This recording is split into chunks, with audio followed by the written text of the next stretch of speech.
A Winnipeg mom says her grade 4 daughter received a sexually explicit email from two boys at the same school. But when she tried to get answers about it, she says the principal and vice principal both tried to downplay it, and she alleges misled her about the contents of the email and how sexually explicit it was. Now she's dealing with the aftermath. She's still trying to get answers about what is going to be done going forward, and she's fighting for better policies for all students. Now, because this story involves minors, we will not be naming the mother, her daughter, or the school to protect people's identities. We have also made the decision not to share the exact explicit content of the message on radio, which will give you an indication of the types of things that may have been in it. As you heard on the news, it did involve mention of her daughter's body parts. We can share this happened in a school in the Seven Oaks School Division. I spoke to the parent on Wednesday. Good morning. Let's start at the beginning. When did you find out about this email? So on March 11th, I received a phone call from the principal of the school to let me know that my daughter had received an email from some boys that was sexually explicit. And that's what I was told at that time. And that she had already done an investigation. She had spoken with the boys' parents, and all was well from here on out. Now, when you say an email from students to students, are these school accounts? Yeah, so there are school accounts that they have. From what I understand, it was sent on a Friday night, but it was impossible to confirm because, as we'll talk about, the emails were all deleted. When the principal had called me, I always follow up with an email. So you just said the word sexually explicit and my daughter, and yet you think everything is fine. And so once I followed up with an email and also all of the policies that I could find on electronics in the division and policies that I could find on the way schools are supposed to operate, and had sent that, I got a phone call right away from the principal again. And that phone call, she told me that the email only actually really spoke about how they wanted to give my daughter a kiss on her juicy lips. I was then told by the principal that she had had my daughter come into a room with the boys who had sent this email so that they could apologize to her. When did you ask to see? Did you say, I want to see the email? Yes, I did. And they said? It's been deleted. Your daughter deleted it, is what I was told.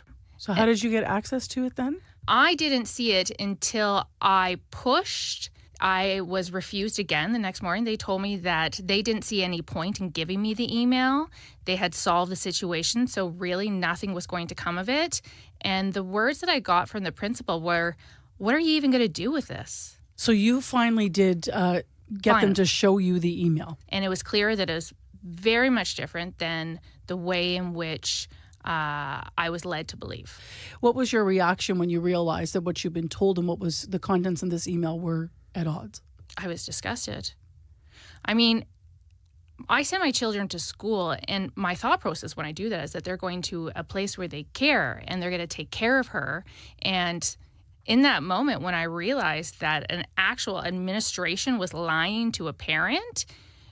This meeting that you were told happened to bring your daughter together with the two boys. Mm-hmm. When did that happen? So that happened the day my daughter discovered the email. And when were you told that happened? I was told in the second phone call I got from the principal. And I said, hold on a minute. You made my daughter go into a room with boys that had sexually harassed her? What are you doing? I just want to ask a couple of questions around the specific responses you received from different officials along the way about how seriously you felt this was being taken or not. I was told that it was considered just a bad incident. They said it wasn't sexual harassment, because it didn't meet the definition of happening more than once. Right from the get-go, I have asked for training for that administration. And when I brought that up to the assistant superintendent, I was told that the principal knows. I mean, after this, she'll know how to do this better. And I said, not on the back of my daughter will this be considered training. You need to put something in place to ensure this doesn't happen to other children. You've alluded to some of this through our conversation, but how do you wish the school had handled this and the division? Oh, my goodness. You need to train your administrators so that if something like this happens again, and it will, then what are they going to do? They should be calling an advocate for that child first and foremost, so they have someone present with them. They should be having a process that is followed, that everyone knows the steps along the way, so that a child isn't traumatized and parents aren't having things hidden from them and things are out in the open. That's the only way things can get better. Also, the boys that sent this, I in no way blame these boys. In a lot of the conversations that I've had with the administrators, we throw the blame right on to what kids are looking at on the internet these days. But what we're not seeing with that is the accountability that still has to happen in the schools. I've asked for counseling for them as well, for those boys. My child has been taught that in school, this school no less, by the teachers are amazing, that if something is wrong, you tell someone. And if that person doesn't listen, you tell the next person and then the next person. That's what you do to get things done. And that's what you do to take care of yourself.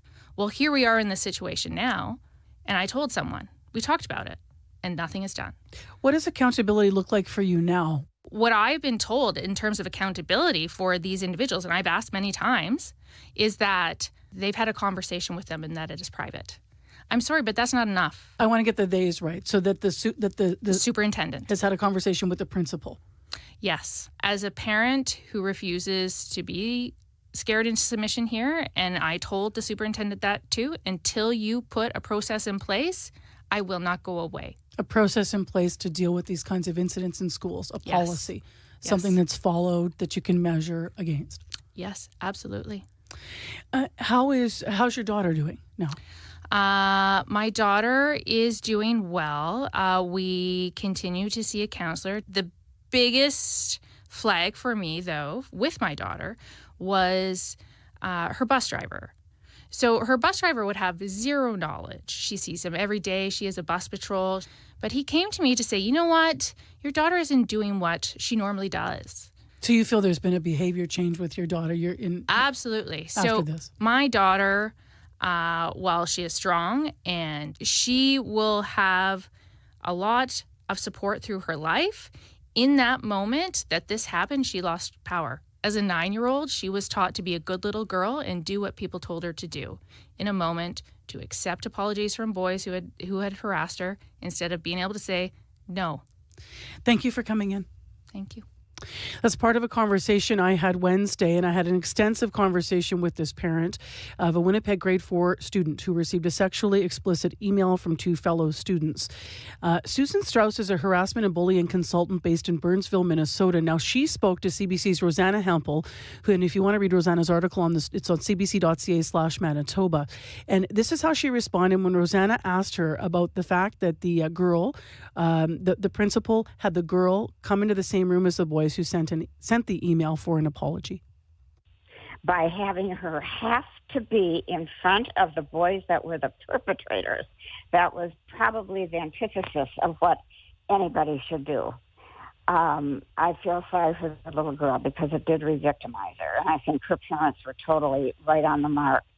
Now, following through on what you're going to do is you've got to look at prevention, and you've got to get the kids involved in prevention. What is harassment? Do you even use that word, harassment, or do you use another word when you're talking about the little ones?